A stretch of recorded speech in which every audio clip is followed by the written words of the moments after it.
Good evening, and welcome to my home here at Crescent Ridge.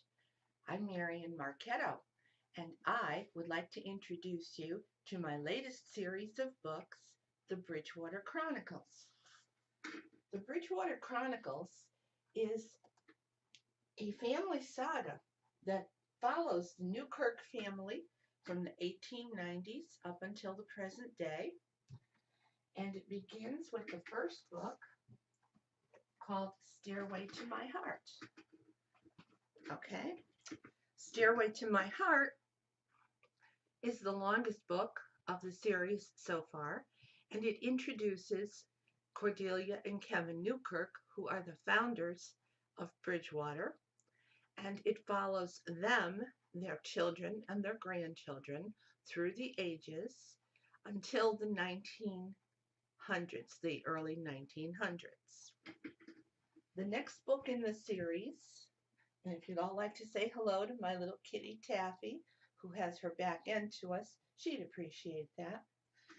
The second book in the series is This Jaded Heart, which follows the story of the Newkirk children and is centered around the middle child, Bertie, who is the rebel of the family.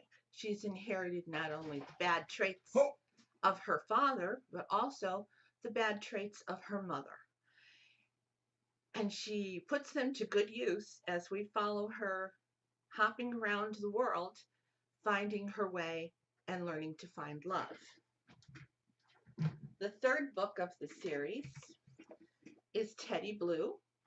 Teddy Blue follows the story of Bertie's daughter, Zena Hawkins. Zena, like her mother and her grandmother Cordelia, has always had a fascination with everything having to do with Hollywood, the movies, the arts.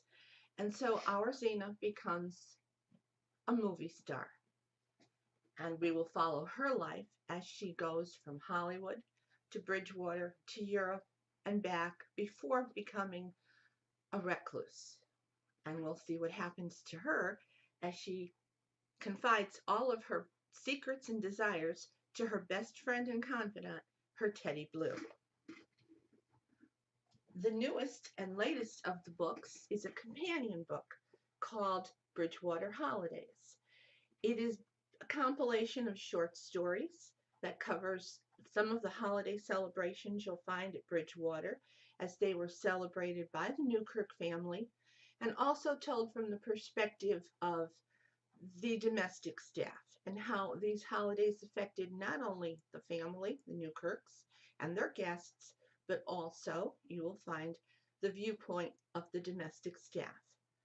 In all of the books, you will follow the family, their adventures, their joys, their sorrows. Sometimes you'll reach for that lace-trimmed hanky, ladies, and other times you'll find yourself laughing out loud. So I do hope you will find your way to reading at least one of the Bridgewater Chronicle books, and I hope if you do and enjoy it, you will leave a nice review for me somewhere out on one of the websites you follow, Goodreads or Amazon, and I hope you'll enjoy them. Thank you, and please welcome to my home and come back again. We'll be posting other book reviews from time to time. Thank you.